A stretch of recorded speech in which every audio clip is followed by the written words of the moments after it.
50년, 1900년부터 1950년까지요. 되게 먼 옛날 같지만 한번 생각해 보세요. 이 비교적 짧은 시기가 어떻게 지금 우리가 너무나 당연하게 여기는 모든 것들의 기반을 만들었을까요? 오늘 바로 그 시대로 한번 들어가 보려고 합니다. 정말 폭발적이고 또 모든 게 서로 연결되면서 변화했던 그런 시대였죠. 그러니까 핵심 질문은 이거죠. 어떻게 단 50년 만에 오늘날의 세상이 만들어졌을까? 이 질문에 답을 찾으려면 모든 변화가 시작됐던 그 지점으로 거슬러 올라가 봐야 합니다. 모든 걸 뒤바꿔 놓은 그 첫 번째 불꽃은 대체 뭐였을까요? 자, 이 시기를 우리는 컨버전스 웨이브 1이라고 부릅니다. 이게 뭐냐면요. 여러 혁신들이 그냥 따로따로 일어난 게 아니라 마치 거대한 파도처럼 한꺼번에 몰려와서 사회 전체를 완전히 뒤바꿔버린 시기라는 뜻이에요. 공장, 자동차, 전기, 심지어 시간을 관리하는 새로운 개념까지. 이런 것들이 각자 움직인 게 아니라 서로 맞물리면서 폭발적인 시너지를 낸 거죠. 자, 그럼 이 거대한 연쇄 반응을 일으킨 첫 번째 불꽃은 과연 뭐였을까요? 그건 바로 물건을 만드는 방식 그 자체의 혁명이었습니다. 네, 바로 그 불꽃이 헨리 포드의 이동식 조립 라인이었습니다. 근데 이게 그냥 새로운 공정 하나 생겼다 이런 차원이 아니에요.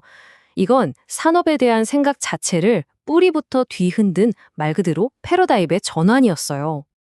이 조립 라인이 도입되기 전에요. 포드의 모델 T 자동차 한 대를 만들려면 자그마치 12시간이 꼬박 걸렸습니다. 그런데 조립 라인이 딱 들어오고 나서는요. 이 시간이 단 90분으로 줄어듭니다. 정말 믿기지가 않죠? 효율성이 말도 안 되게 뛰어오른 거예요. 이 엄청난 변화가 과연 뭘 의미했을까요? 바로 이걸 의미했습니다. 생산의 혁명은 자동차를 소수 부자들의 사치품에서 그냥 보통 사람들의 필수품으로 바꿔놓은 거예요. 그 결과 1920년대가 되니까 이미 미국 가정의 절반 이상이 차를 갖게 된 거죠. 대량 생산이 세상을 어떻게 바꾸는지 보여주는 가장 확실한 증거라고 할 수 있겠죠. 자, 그런데요. 이렇게 강력한 생산 엔진만 있다고 다 되는 건 아니었습니다. 이 엔진을 계속해서 돌리려면 새로운 연료가 필요했거든요. 그게 바로 뭐였냐면 새로운 사고방식 그리고 새로운 소비 습관이었습니다. 이 새로운 엔진의 소프트웨어 역할을 한 게 바로 프레드릭 윈슬로우 테일러가 만든 과학적 관리법입니다. 테일러리즘이라고도 하죠. 핵심 아이디어는 사실 간단해요. 모든 작업을 아주 잘게 쪼개는 겁니다. 그리고 각 단계를 스톱워치로 재고 분석해서 가장 빠르고 효율적인 유일한 최선의 방법을 찾아내는 거죠. 이게 바로 새로운 산업 시대의 운영체제, 즉 OS가 된 셈입니다. 변화는 정말 극적이었습니다. 이제 더 이상 선배가 하던 대로, 전통적으로 하던 대로 일하는 게 아니에요. 데이터가 보여주는 가장 효율적인 방식으로 일하는 시대가 열린 겁니다. 포드의 하드웨어, 즉 조립 라인과 테일러의 소프트웨어, 과학적 관리법이 딱 만나니까 생산성이 그야말로 폭발적으로 늘어난 거죠. 자, 그럼 이렇게 쏟아져 나오는 물건들을 어떻게 팔았을까요? 시어스 같은 회사가 우편 주문 카탈로그라는 아주 혁신적인 시스템을 만들어냅니다. 이걸로 대량 소비의 시대를 활짝 연 거죠. 공장에서 막 찍어낸 제품들이 이제 전국, 방방곡곡, 집 앞까지 바로 배달되기 시작한 겁니다. 그리고 코카콜라 같은 브랜드가 등장하면서 이 거대한 대중시장에서 신뢰를 어떻게 쌓는지 보여줬습니다. 전 세계 어디를 가도 똑같은 맛, 똑같은 품질, 바로 이거죠. 이게 바로 수많은 사람들의 욕망을 자극하고 수요를 만들어내는 브랜드라는 것의 힘이었습니다. 자, 이제 시야를 한번 확 넓혀볼까요? 대량 생산, 그리고 대량 소비. 이 새로운 시스템이 어떻게 전 세계로 퍼져나갈 수 있었을까요? 그 비결은 바로 모든 것을 연결하는 기술에 있었습니다. 연결되는 속도가요, 정말 기하급수적으로 빨라졌습니다. 처음에는 전신으로 그냥 점과 점을 잇는 수준이었잖아요. 그런데 곧 라디오가 나타나서 수백만 명을 동시에 연결해버리고 자동차가 쌩쌩 달릴 수 있는 도로망을 만들고 마침내 비행기가 하늘길까지 열었죠. 세상이 정말 전례 없는 속도로 촘촘하게 엮이기 시작한 겁니다. 그리고 이 모든 네트워크에 피를 돌게 한 혈액 같은 존재가 있었습니다. 바로 전기였죠. 제너럴 일렉트릭 같은 회사들이 이끈 전기 혁명 덕분에 공장은 자동화됐고 24시간 내내 멈추지 않고 돌아갈 수 있게 됐습니다. 그야말로 새로운 산업의 심장이나 다름없었죠. 이렇게 운송과 통신 네트워크가 발달하니까 드디어 최초의 글로벌 공급망이라는 게 생겨납니다. 예를 들면 이런 거죠. 영국이 인도의 면화 같은 식민지 자원을 싼 값에 쫙 들여와서 자기네 나라 산업을 막 치우는 겁니다.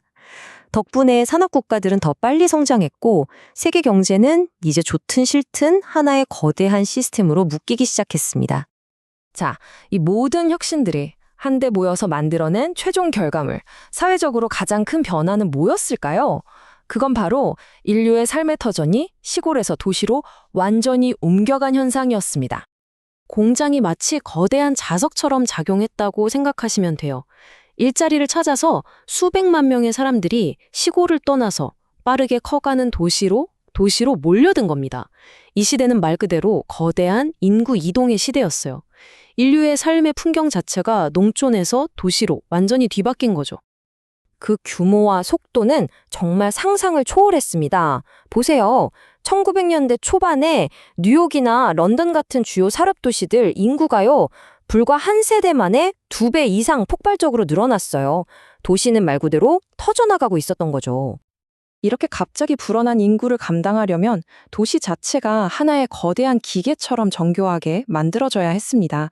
수많은 사람들이 살 아파트, 깨끗한 물을 공급하고 오물을 처리하는 상하수도 시스템, 집과 거리를 밝히는 전기, 그리고 런던이나 파리 지하철 같은 대중교통까지요.